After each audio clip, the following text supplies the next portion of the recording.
Hey everyone, this will be a quick video. It's asking for some help from some knife geeks out there. I had I'm trying to figure out if this is just an inherent flaw with slip joints or with trapper models in particular. So I've got my case trapper, which I've been very happy with. One of the things I noticed on it was, and I'm going to try to get this in the video. Let's see if we can zoom it. See right there, you can see there's a nick in the blade. And I've tried grinding it out and it always seems to come back. And I'm like, well, maybe I just didn't grind it out as well as I thought. But you can see right there, there's a flat spot right on the edge. But other than that, it's razor sharp. It holds its edge pretty well and, it's been good. I haven't noticed it on any of my other slip joints. So didn't give it any mind. Wasn't quite sure what the issue was, but whatever. So I'd also recently picked out a trapper from Boker. This is the German made in Solingen, higher quality than this, but also a trapper designed similar dimensions and all of that, made by a completely different company in a different part of the world with slightly different materials and different steels. And I just happened to notice yesterday as I was looking at it that this, see that, has the same flat spot in the same place in the blade. And I'm like, well, wait a minute. How could two different knives from two different companies with two different steels made in two different parts of the world at two different times have the exact same nick and flat spot on the blade? And so when you're cutting paper, it's razor sharp and then it hits and snags and then it'll continue cutting. The blade has got a flat spot. So I got out my Lansky sharpening, got started with the medium diamond, went to the fine, and then honed it, stropped it, and it's wicked sharp everywhere. But then after, fiddling with it, I'm like, wait a minute, it's got a flat spot again. Well, it turns out from a little bit of research, I found the commonality here, and I think I know what's going on.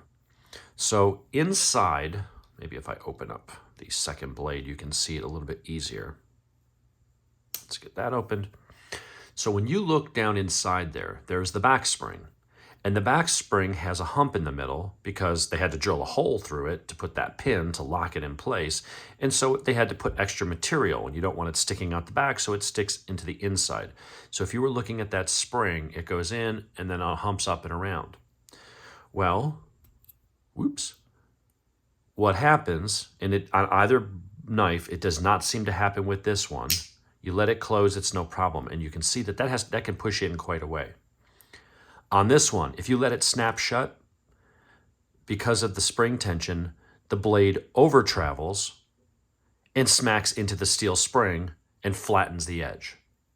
It does it on both trapper knives, one from Case, one from Boker.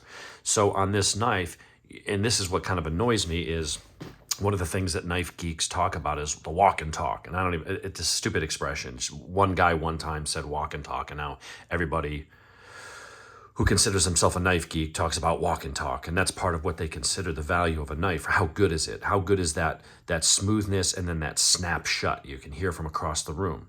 Well, the problem is if you take your slip joint and you just let it close, and it's got good walk and talk, well, there's a good chance that in having that thing that seems to be desirable among people is also putting a flat spot on your blade, at least with this style. Now, I've looked at my bullet knife from Great Eastern Cutlery, and that has a very strong spring and a really good snap, and I haven't seen any edge damage. I haven't seen it on the Case Stockman. I've not seen it on this Stockman from Rough Rider Reserve. No problems there.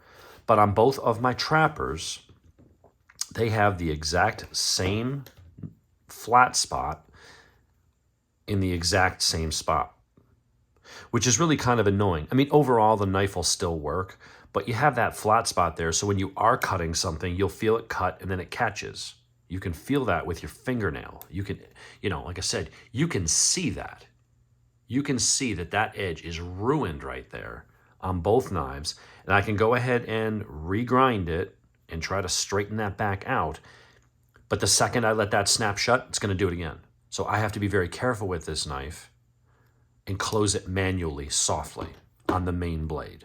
I have to close it like that. I can't have it open and just, close it like you should be able to close it. And that's on a $110 Boker, and this is on a $65 case. And I've seen other knives, looking around and looking at some of the knife forums, where people are buying like $300-400 custom, knife builder, doing limited runs of, trappers and other folders. And in the knife that they ship to you, it tells you, well, you really shouldn't let it snap shut. You should ease the blade down. And it's because of the same problem. That tells me that despite this being a very old design, there's a design flaw, or at least it's more susceptible to poor execution when they design that. Now, what I will say is on a newer knife like lion steel, if you look in there, you'll see there is a stop pin. That stop pin smacks against the flat part here so that there is no ability for over travel for that blade, for any part of the edge anyway, to hit any part of the backspacer. Now in this case, this is aluminum and you can get it in titanium, so that really probably shouldn't damage M390 steel anyway, but it just shows that it is something that they are mindful of, that spring, that blade having momentum can go in and then it can go past that point before the spring tension brings it the other way. On this blade, there's enough space in there that it's got ample room to snap and kind of over travel and spring back without hitting anything. But on these main blades, they're probably like 1 millimeter away from that spring. And so when they over travel, they smack into it and they put a damn nick in the edge every time you snap it shut. So this spring isn't as strong, and so it may not be as much of an issue, but you can definitely see it. It is definitely on that edge. Certain angles, it's right there. And you can feel it. If I run this down my thumb, I can feel it right there. It catches. It's smooth, smooth catch. Smooth, smooth catch. And unfortunately, the Boker is even more. Like, you see how it like tugs my thumb? So I'm pushing pressure and it's sliding effortlessly, and then it hits that part and it starts to snag. It's really kind of disappointing. And unfortunately, it's a good knife. And I don't know that going and trying to return it or replacing it would make a difference. It seems like it's an inherent flaw with trappers on the main blades, is they want that blade to go down inside so that you can get to the nail nick on that and have it kind of sit flush in the hand. But in putting that blade in so deep, it creates that problem. And that's why I think companies like Lion Steel have taken that and they've actually put that blade stop in there, that pin, so that pin hits the flat part somewhere up on here where it's beefy and it's not going to damage anything. But that way that edge never comes in contact with that inner piece. Somehow it doesn't seem to be a problem in the Stockmans. I think it's just because of where the blades are placed and the springs are a little lighter, and you can tell just how they close. They're not quite as snappy. But in that desire to get a nice strong spring and a nice good walk and talk or whatever it is that knife geeks look for, you're getting something that is more likely, because it has more force, is more likely to smack that blade into that steel. That's spring steel. That's hard stuff. It's not like it's hitting brass or aluminum or something.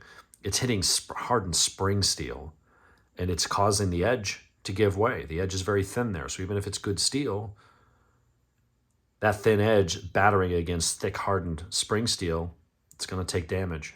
And it's really unfortunate because that's a really beautiful knife. And otherwise, it's like you can still use it, but if you are cutting paper, you are doing something, even cutting open like a plastic bag or something, it cuts and then it snags and starts to tear, and you have to get it past that part to continue getting a clean cut. It's really kind of disappointing. So I'm not sure if I'll keep carrying those or decide what to do with them. This one luckily doesn't seem to suffer from that problem, but this one doesn't fit my hand as well. These I like over the Stockmans for carry. The Stockmans have more blades and are more versatile, but that blade sticks up. It kind of digs into your hand. It's just not as much, it's not as comfortable. When you've got this one open, or any blade, it's just nice and smooth and flat, and it just really kind of fits the hand a little. It's a little nicer if you have to really put some force on something. But let me know, is that something that is just common to trappers, and I just have to suck it up and live with it? I mean, look at that. That's a new knife, and it's already messed up the blade, and I've already cleaned it up once. So Not sure what to do about that. Anyway, let me know your thoughts.